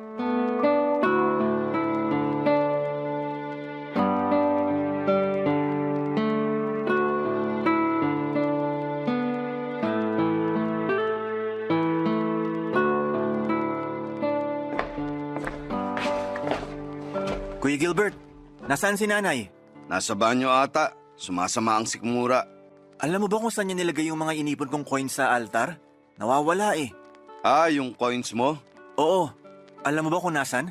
Ginastos ko na. Seryoso ka ba? Alam mo bang hindi maganda na nag-iipon ng barya? Lalo kung ilalagay mo sa altar. Bakit? Para raw pinag-iipunan mo na ang kamatayan mo pag ganun. At sino naman na nagsabi sa iyo niyan? Mga kamag-anak natin. Tanong mo pa kay nanay. Pinaghirapan kong ipunin yun. Nilalayo lang kita sa kamatayan at kamalasan. Dapat nga magpasalamat ka pa sa akin eh. Magpasalamat sa'yo? Dahil nilustay mo ang mga barya ko? Pinrotektahan lang kita. Saan mo ginamit ang mga barya ko? Kung saan-saan. Bumili ako ng luya para sa goto na niluto ni nanay kahapon. Magkano lang ang luya? Yung natira, pinangbili ko ng yosi. Hati kami ni nanay. At ginamit mo pa talaga para sa bisyo mo. Para sa bisyo namin ni nanay. Nagtatalo ba kayong magkapatid? Rinig ko kayo sa banyo. Pinapaliwanag ko lang kay Topper, Nay, na masama ang nag-iipon ng barya lalo kung ilalagay sa altar. Ah, oo. Mabuti nga hindi mo nilagay sa alkansya, Topper, kasi mas mabilis daw gumana ang kamalasan nun. Hindi ko pinaniniwalaan ang pamahiin na yan. Kaya hindi yan gagana sa akin. Sa susunod, ipabuo na lang ang barya at idiretso mo na sa bangko, huwag na sa altar. Wala na talaga akong ilalagay dyan sa altar maliban sa insenso. Sarili mong kabahay pag nanakawan ka. Hindi kita pinagnakawan, ha? Ayusin mo yung mga salita mo. Ginawan ka na nga ng pabor, eh. Kailan naging pabor sa akin na pag nakawan ako ng pera? Niligtas nga lang kita sa kamatayan. Ay, awat na kayo sa pag-aaway. Kayong dalawa na nga lang ang magkapatid, panay pa ang pag-aaway nyo. Ipaliwanag mo kasi, Nay, kay Topper na iniisip ko lang ang kalagayan niya. Ang galing naman. Kaya mo ba naisip na ipangbili na lang ng Yossi yung mga barya ko? Yossi namin ni nanay. Dalawa kaming nakinabang doon. Hindi lang ako. Hayaan mo na yun, Topper. Sa susunod, huwag ka na kasing mag-iipon ng barya para hindi na kami matakot ng kuya mo. Pinakaba mo kami eh. Ako pa tong mali. Hindi naman namin sinasabi na mali ka. Gusto lang talaga naming mag-ingat ka. Ayoko mamatay ka, anak, dahil lang sa kakaipon mo ng barya sa altar. Tama. Kung hindi dahil sa akin, baka pinaglalamayan ka na ngayon. Grabe. Grabe talaga. Aalis muna ako. Saan ka pupunta gabi na? Ipapabuo ko sa tindahan itong mga barya sa bulsa ko para wala nang mananakaw. Pabili na rin ng isang pakete ng Yossi. Bayaran ko sa'yo sa katapusan. 20 years old lang si nanay nang ipanganak niya si Kuya Gilbert. Dahil panganay, naging practice child si kuya ng mga magulang ko. Lalo na si nanay. Kaya sa aming dalawa ay alam kong mas malalim ang koneksyon nilang dalawa kumpara sa akin. Lalo't parehas pa sila ng bisyo, ang magyosi. Lagi silang magkausap na dalawa sa tuwing wala ako sa bahay. Wala kasing trabaho si kuya at hindi siya nakapagtapos ng pag-aaral dahil tinulungan niya si nanay na mag-asikaso sa bahay. Nasanay siyang hindi nagtatrabaho at umasa lamang sa inaabot noon ni tatay. Noong namatay si tatay, sa akin naman siya bumaling para umasa ng sustento. Mas lalo pa siyang ginanahan na hindi magtrabaho noong namatay na si tatay. Ang lagi niyang rason ay kailangan ng makakasama at bantay ni nanay sa bahay, lalo't wala na raw si tatay. Pinayagan ko ang rason na yon, lalo't babad ako sa trabaho at mas marami talaga akong oras na nailalagi sa opisina kesa sa bahay. Ayoko namang maging malungkot si nanay kapag nag-iisa ito. Kahit noong time na yon ay gusto ko nang maghanap ng trabaho si kuya para may kasama naman ako sa pagbabayad ng bills sa bahay. Lalo na sa maintenance ni nanay. Gusto ko na ring makaipon para sa sarili ko. Sa totoo lang, kahit malaki ang sahod ko ay wala akong nasimulang ipon dahil lahat ay napupunta sa mga bayarin sa bahay. Gusto ko ang lahat na matulungan, kaya naman gastos ko ang lahat ng meron sa bahay. Mas lumalaki pa nga ang gastos ko mula nang namatay si tatay kasi nagdesisyon akong mag-travel kaming mag-iina. Gusto ko kasi talagang makabawi sa nanay ko pagdating sa oras na binubuhos ko sa kanya. Kaya naman, Papa Dudut, iginagala ko na siya. Bagay na hindi ko nagawa noon kay tatay noong nabubuhay pa siya. Papa Dudut. Barangay Love Stories. Barangay Love Stories. Papa Dudut, sinubukan kong tiisin ang mga inis ko kay Kuya Gilbert. Kung ako lang ang masusunod ay ayoko na sanang makasama pa siya sa isang bahay dahil habang tumatagal, mas nagiging palaasa siya sa akin. Si nanay lang naman ang gusto kong sustentuhan noon pero dahil naka-package deal sila ni Kuya Gilbert, kaya wala na rin akong magawa pa. Damay si kuya sa lahat ng mga ibinibigay ko kay nanay. Hindi naman din ako makaangal. Iniisip ko na lamang na masaya naman kasi si nanay kapag nandyan si kuya. Pero paano naman ako? Lagi na lamang akong binibigyan ng stress ng kapatid ko. Tulad na lamang ng pagiging wala niyang malasakit sa mga gamit namin sa bahay. Sa bagay, hindi kasi siya ang bumibili kaya madalas nasisira niya yung mga gamit kasi wala siyang pake. Masira naman kaagad, meron naman daw akong pambili. Hindi talaga siya maingat at may pagkabalasubas. Lagi niyang sinasabi na kaya ko pa naman daw bumili ng bago dahil malaki naman ang sinasahod ko. Hindi ako natuwa roon at masyado na siyang kampante na ako ang nagsisilbing padre de pamilya sa amin kahit na dapat siya ang kumakargo kasi siya naman ang panganay. Wala rin siyang naitutulong. Inaasahan ko pa naman dahil wala siyang trabaho ay pwede na niyang tulungan si nanay sa mga gawaing bahay. Pero maling-mali ako. Lagi ko siyang nadadatna na nakahilata at may hawak pang beer.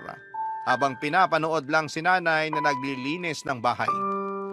Sinubukan ko siyang kausapin tungkol doon at ang sagot niya ay mas marunong daw sa mga gawaing bahay si nanay kesa sa kanya.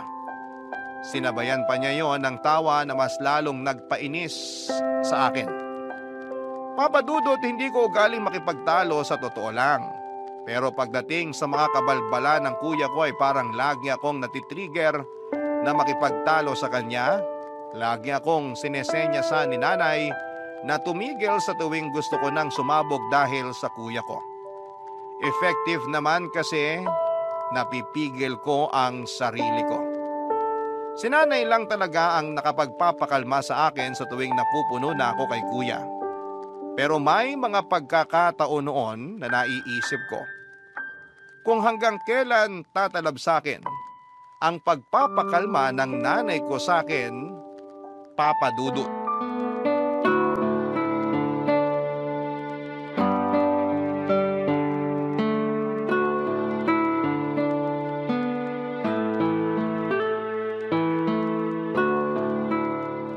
Ano ka ba naman, Gilbert? Ano ba tong ginawa mo sa aso natin? Magiging lola ka na, Nay! Congrats! Hindi nakakatuwa.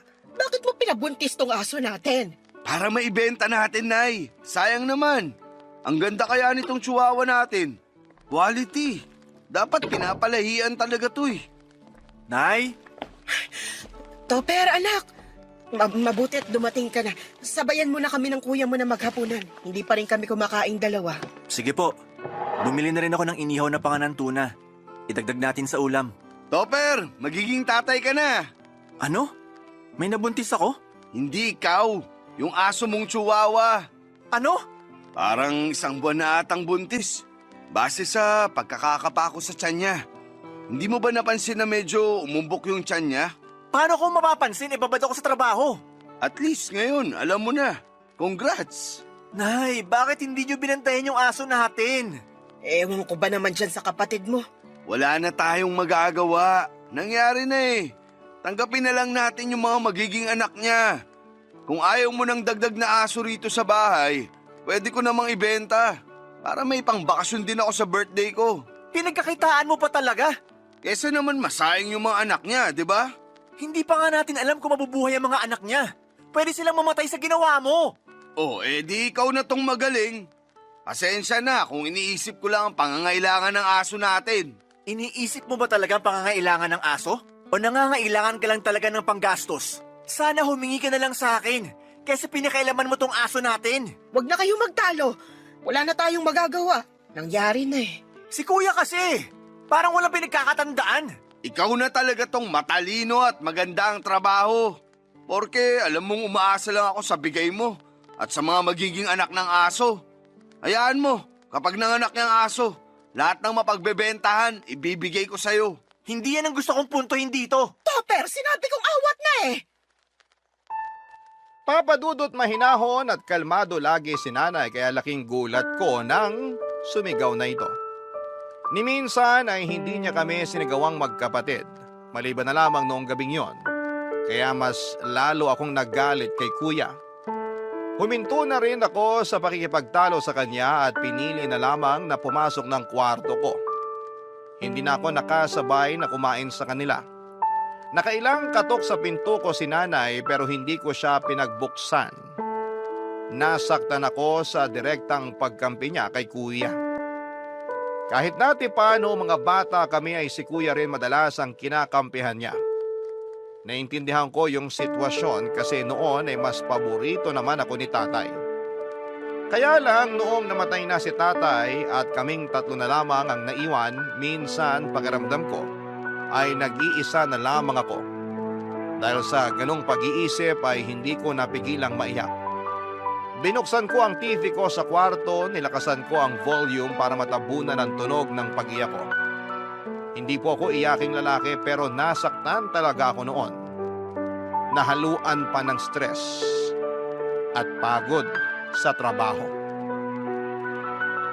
Lumipas ang ilang linggo at pinipilit ko pa rin maging productive sa trabaho sa kabila ng pagkabuisit ko sa kuya ko. Nadagdagan na naman yung pagkabanas ko kay Kuya Gilbert dahil sa isang pangyayari. Madaling araw noong magising ako. Nagutom ako kaya lumabas ako ng kwarto. Nagpunta ako sa kusina para kumain at doon ko nakitang naghihingalo na ang aso namin. Nagmadali ako maghanap ng vet clinic na bukas pa ng mga oras na yon. Nakahanap naman ako at nagmadaling itinakbo doon ang aso namin, pero sa kasamaang palad ay hindi na ito umabot pa ng buhay. Sa bilis ng mga pangyayari, medyo lutang pa ako ng kausapin ng vet. Ang naaalala ko lang na sinabi niya ay namatay daw ang aso namin kasi mas malaking aso ang nakasta dito. Malaki ang mga tuta sa tiyan ng aso, na habang tumatagal ay lalong nagpapahirap sa aso namin kaya nagkaroon ito ng komplikasyon at yon ang naging sanhi ng pagkamatay nito. Pag-uwi ko ay pinaalam ko yon kaagad kina nanay. Nagkibit balikat lamang si kuya na parang hindi mabigat ang mga nangyari. Mula noon ay nagtanim na ako ng sama ng loob sa kapatid ko. Binibilang at tinatandaan ko na rin ang bawat pagkakamali niya para kung sakaling kailangan ko siyang kumprontahin ulit, ay may ipangbabala ko sa kanya. Dumating yung araw na yon, Papa Dudut, kung saan ay isinampal ko sa mukha niya ang mga kabalbalan na ginawa niya dati, Papa Dudut.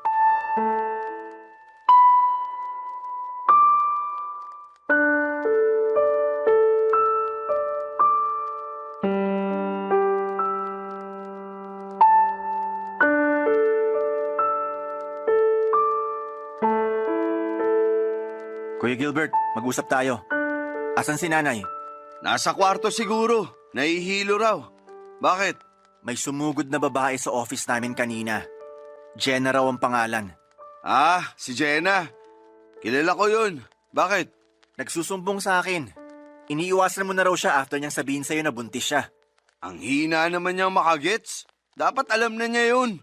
Kapag iniwasan ko siya, ayoko na. Ayaw mo na dahil nabuntis mo?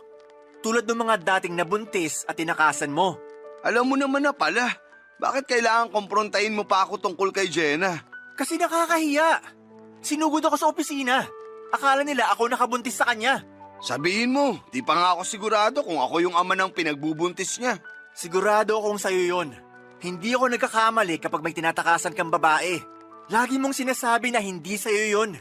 Pero pagkalabas ng bata, halos walang pinagkaiba sa mukha mo. Sobra ka namang mangusga.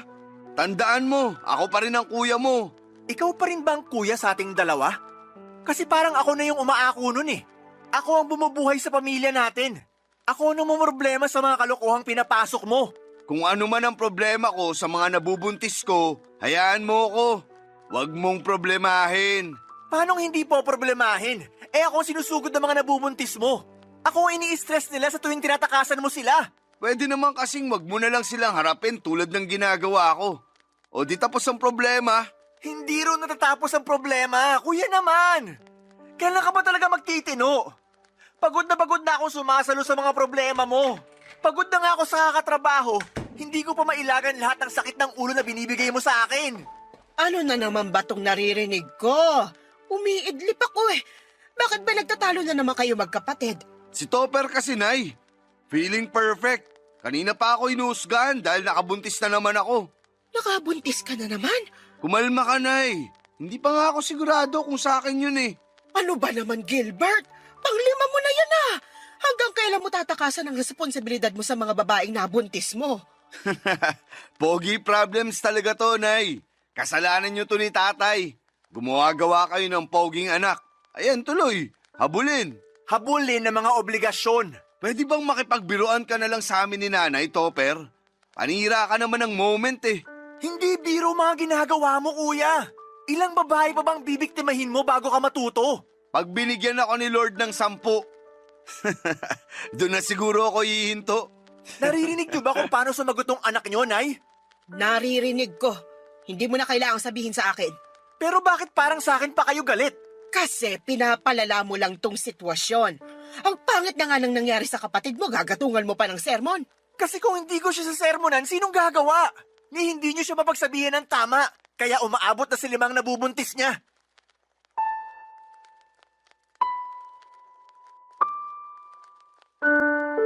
Tinalikuran ko silang dalawa at hindi na hinintay pang makasagot isa man sa kanila, Papa Dudut. Malapit na akong mapundi noon kaya minabuti ko na lamang na layasan silang pareho. Hindi ko na pinakinggan ang pag-uusap nila at muli akong nagkulong sa kwarto. At kahit medyo naririnig ko ang mga palitan nila ng salita ay hinayaan ko na lamang sila. Hindi na ako nakialam pa. Sila naman ang may problema at hindi ako. Bakit ko ba stressin ang sarili ko para intindihin at pakisamahan sila? Mahal ko ang nanay ko pero minsan ay naiinis ako dahil sa kakaibang pagpapakita nito ng pag-intindi at pagmamahal kay kuya. Kaya parang lumaking walang alam sa buhay si kuya at palaging mali ang mga desisyon sa buhay dahil hinahayaan lamang siya ni nanay. Ang masakit pa ay sobrang kinukonsinti ni nanay si kuya. Kaya talagang hindi natuto at lumaking bano sa buhay ang kuya ko. Sa totoo lang ay marami akong naisakripisyo para kay nanay. Lahat yon ay naisip ko habang nakakulong ako sa kwarto. Marami akong bagay na hindi nagawa para sa sarili ko dahil kailangan ko siyang unahin sa lahat. Hindi ako nagkaroon ng asawa dahil natakot ako sa commitment para sa isang romantic relationship. Dahil oras na makapag-asawa ako ay sino na ang sasalo sa responsibilidad sa nanay ko. Malabo pa sa sabaw ng sinaing, natustusan ni kuya ang nanay namin. Kaya pinili kong hindi makipagrelasyon para mailaan ang oras ko sa pag-aalaga at pagbabantay sa nanay ko. Tulad na lang sa pagpili kong tanggihan ang offer ng isang kumpanya sa ibang bansa para magtrabaho sa kanila. Nabanggit ko yon kay nanay pero hindi ko pinatos kasi ayaw niya raw na malayo sa akin. Marami akong hindi nagagawang trabaho dahil kailangan ko siyang paglaanan ng oras dahil kung hindi ay sasama ang loob niya at hindi ako kikibuin. Natural naman daw yon. Sa mga matatanda, madamdami na sila. Pero paano naman ako, Papa Dudut? Paano na ang nararamdaman ko? Barangay Love Stories. Barangay Love Stories. Noong bata pa lamang kami ni Kuya ay siya na itong laging nakadikit at malambing kay nanay. Lagi nga siyang pinapayagan ni nanay na umabsent sa school kapag ayaw nitong pumasok. Nakonsente talaga ng malala. Napagsabihan na ni tatay si nanay dati sa pangungonsinti nito. Pero deadma lang si nanay. Tuwing uma-absent si kuya sa school ay nalalaman na lang namin ni tatay na nagpupunta sila noon sa mall ni nanay para kumain at bumili ng laruan ni kuya. May pasalubong din naman akong laruan at pagkain kay nanay pagka-uwi nila pero minsan ay naiisip ko, sana sumabay na lamang ako sa pag-absent ni kuya. Baka minsan ay mapaboran din ako ni nanay. Hindi ko pa na-realize ang lahat ng iyon noong bata pa ako. Noong tumanda na ako at mas naging malinaw na ang isipan ko sa lawak ng mundo ay na-realize kong may mali sa sitwasyon namin. Lagi kong sinusubukang kunin ang atensyon at pagmamahal ni nanay, Papa Dudut. Gusto kong tumapat sa klase ng relasyon na meron sila ni kuya. Kaya naman nagpursige ako sa pag-aaral at pagtatrabaho at sa pagiging mabuting anak sa kanya. Naging mabuti naman si nanay sa amin pero kumpara sa kapatid ko ay malayo yung trato niya sa akin. Mas lalo kong gustong kunin ang atensyon at pagmamahal ni nanay lalo nung namatay na si tatay. Nawala na kasi ako noon ng isang taong paborito ako. At sa pagkawala ni tatay, si nanay lang ang naisipan kong lapitan para punuin ang naiwang espasyo ni tatay sa puso ko. Hindi ko yon sinabi kay nanay dahil hindi kami gaanong ka-close na dalawa para mag-share ng saloobin ko. Hindi katulad ni Kuya Gilbert kayang-kaya niyang sabihin lahat ng mga nararamdaman niya kay nanay. Doon ako higit na naiinggit dahil wala akong mapagsabihan ng nararamdaman ko. Pakiramdam ko ay nag-iisa na lamang ako lagi. Hindi ko yon pinaramdam kay nanay. Lagi kong ipinapakita sa kanya na andun lamang ako lagi sa tabi niya at nakasuporta. Papa Dudut.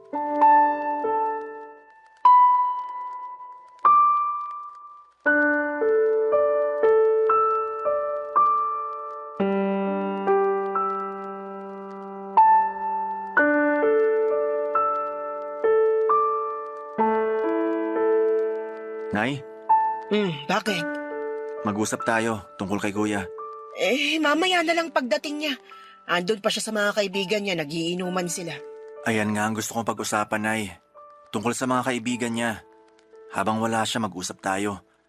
Para mas maintindihan niyo rin naman po kung anong punto ko. Nagkaaway na naman ba kayong magkapatid? Lagi naman kaming may hindi pagkakaintindihan. At gusto ko maayos na to. Ano na naman bang nangyari? Kailangan na nating lumipat ng bahay, Nay. Akala ko ba hindi na tayo lilipat? Pumayag ka na, di ba? Tsaka sinabi mo na rin na hindi na bakante yung kondo na pinapaupa sa'yo nun. Maghahanap tayo ng iba. Basta kailangan na nating umalis dito. Huwag mo naman akong binibigla sa ganyan, anak. Ano na naman bang nagtulak sa'yo para magdesisyon ng ganyan? Hindi na maganda na naiimpluwensyahan si Kuya ng mga kaibigan niya. Parehas niyang tambay ang mga yon. Walang ibang pinagkakaabalahan kundi mangbuntis ng mga babae at hindi naman papanagutan. Kailangan nating ilayo si Kuya sa kanila para makapagbagong buhay na siya. Huwag mo naman silang husgahan. Pwede namang magkamali ang mga tao hindi naman bawal yon. Sa lagay ni Kuya at mga kaibigan niya, sagad na ang mga pagkakamali nila. Malapit na mag-50 si Kuya pero hanggang ngayon, hindi pa rin niya alam kung anong gagawin sa buhay niya. Wala pa rin siyang ibang plano maliban sa tumambay kasama ang mga kaibigan niya at mag-inom. Idagdag pa yung pambababae niya. May oras pa para magbago ang kuya mo. Anong oras yan, Nay? Babantayan ko. Alam kong gusto mo lang mapabuti ang kapatid mo pero hindi makakatulong kung pipilitin natin siya. Hindi pa siya handa. Kailan siya magiging handa, Nay? Sige nga. Suportahan na lang natin ang kuya mo. Suportahan siya sa mga kabalbalang ginagawa niya? Ayoko. Mabait naman ang kuya mo. Hindi na usapang bait to, Nay. Para to sa ikakaayos ng buhay niya at para hindi na rin niya tayo pineperwisyo. Hindi naman ako napeperwisyo sa kapatid mo At paano naman ako? Stress na ako madalas sa trabaho. Tapos puputaktahin pa niya ako sa mga kalokohan niya. Ako ang sumasalo nun, Nay. Sana maintindihan niyo ako. Paano naman ang mga alaala natin sa bahay na to? Hindi ka ba nanghihinayang? Tingnan mo yung pintuan natin. Doon namin minamarkahan ng tatay niyo noon ang paglaki niyo. Pati yung kwarto namin ng tatay mo. Hindi ko pinapinturahan ng mga pinintan niyo ron ng mga bata pa kayo para lagi akong may alaala tungkol sa inyo. Picturean na lang natin at ipa-frame. Isabit natin kahit saang parte pa ng bahay na lilipatan natin. Ayoko talagang lumipat, anak. Matanda na ako. Madali na akong mapagod sa kakapalit ng paligid ko. Hayaan mo na ako rito. Hindi ba't gusto mo naman akong maging masaya? Dito ako masaya. Pupunta muna ako sa opisina. Itatapusin lang ako. Anak, pwede mo ba akong ihatid? Saan po ba ang punta nyo? Isasabay ko na kayo sa taxi. Sa probinsya natin pero sa Sabado pa naman. Dumating kasi yung kumari ko na si Lily galing Dubai. Gusto ko sanang makita siya at makakwentuhan. Nay, may trabaho ko sa Sabado. Baka pwedeng umabsent ka muna, minsan lang naman. Marami akong ginagawa sa trabaho tuwing Sabado, Nay.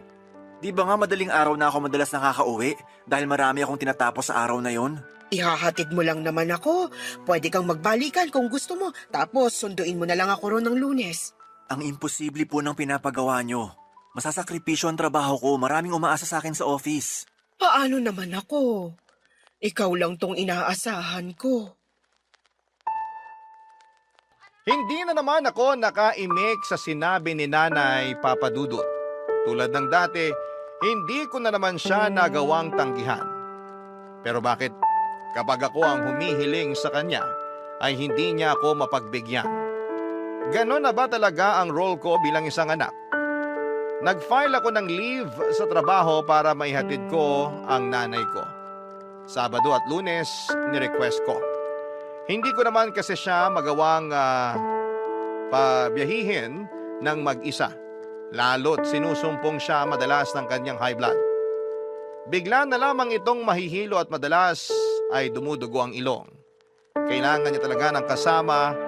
Sinabi ko na si kuya na lamang ang sumama sa kanya pero may pupuntahan daw ito sa mismong araw ng Sabado. Kaya ako ang inaasahan ni nanay na maghahatid sa kanya papunta sa probinsya. Hinintay ko siya at lumuwas kami pabalik ng Lunes. Hindi na ako mapakali noon dahil alam kong natambakan na ako ng trabaho. Pero kailangan kong unahin si nanay. Habang nasa biyahe pa uwi sa bahay, naalala ko bigla noong bata ako. Hindi ako nakahabol sa audition ko sa isang singing contest dahil inuna ni nanay na dumaan muna sa kaibigan niya para makipagkumustahan. Nakailang pakiusap ako na umalis na kami pero sinitan niya ako at sinabing late na din naman daw magsisimula ang audition. Pero nagkamali siya doon. Nagsimula yon sa tamang oras at hindi na ako nakaabot dahil natawag na ako para sumalang.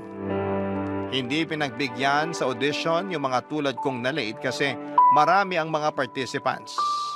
Napalagpas ko yung pagkakataon na yon dahil mas inuna ni nanay ang ibang tao. Maraming beses pa niyang pakiramdam sa akin na lagi niyang inuuna ang ibang tao kesa sa akin.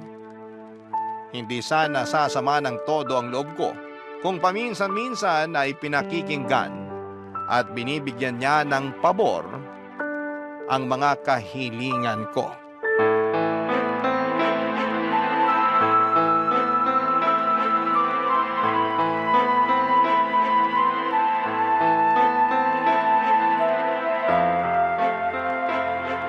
Kuya, Bakit na naman?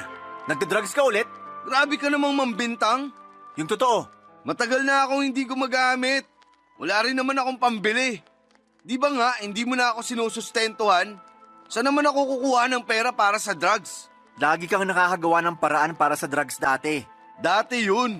Hindi na ba pwedeng magbago ang tao? Gusto ko sanang maniwala sa'yo. Kaya lang iba kasi nakita ko kanina sa kwarto mo. Bakit ka pumasok sa kwarto ko? Kasi pinakuha ni nanay ang plancha sa kwarto mo. Gusto mong magpaliwanag? Bigay lang sa akin yun. Kaya binili mo o binigay, mali pa rin gumamit noon. Yan na nga lang ang takas ko sa pagbubunganga mo. Haharangin mo pa. Humahanap ka na naman ng rason para maipagtanggol ang baluktot mong pamumuhay. Ikaw na talaga lagi ang perfect. Ang linis mo eh. Parang hindi mo na kailangang maligo kasi wala kang dumi sa katawan. Ganyan ka talaga, no? Kapag nako-corner ka na sa kalokohan mo, bigla ka maghahanap ng ibang iinsulto sa akin. Nako, ano bang pang-iinsulto sa'yo? Hindi nga kita mahanapan ng ipipintas kasi nga, di ba? Perfect ka. Hindi kasi tutungkol sa akin. Dahil to sa issue mo sa pagdadrugs. Sige, ipagsigawan mo pa para marinig ng mga kapitbahay. Mas concerned ka pa sa sasabihin ng kapitbahay, pero wala kang concern sa mga kasama mo rito sa bahay? Paano kapag natiktikan ka? Ay didamay kami. Bakit? Pusher ba ako? User lang naman ako ah. Bakit ako titiktikan? Akala mo safe ka porque di ka nagbebenta? Anong pag-iisip yan? Safe ako. Paminsan-minsan lang naman ako gumagamit kapag may nag-aabot. At paano naman kami ni nanay? Naisip mo ba na safe kami kapag nakakagamit ka? Paano kung mawala ka sa sarili mo?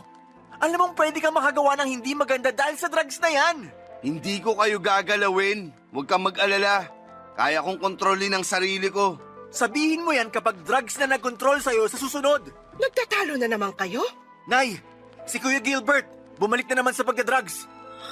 Gilbert! Stress at pagod lang ako, kaya ako napagamit, Nay. Stressed ka pa? Pagod? Samantalang wala ka namang ibang ginagawa kundi tumambay. Saan ka nakakakuha ng stress at pagod? Sa'yo, at sa pagiging pakailamero mo sa buhay ko.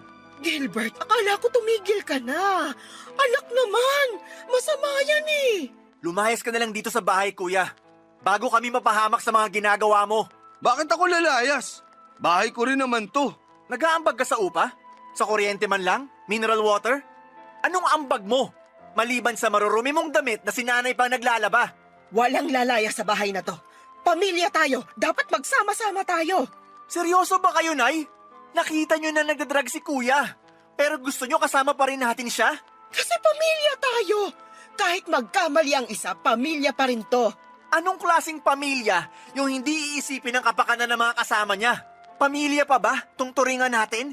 Huminahon ka muna kasi nadadala ka lang ng emosyon mo kaya ganyan ka magsalita eh. Ganito ka magsalita dahil napupuno na ako.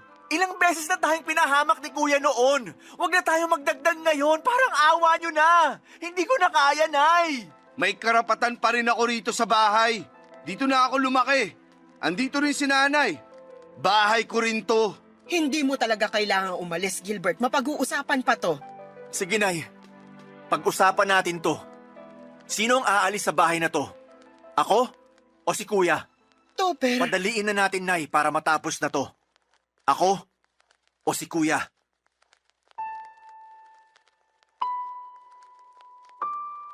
Napatitig sa akin si nanay, sinisiguro niyang seryoso ako bago siya sumagot.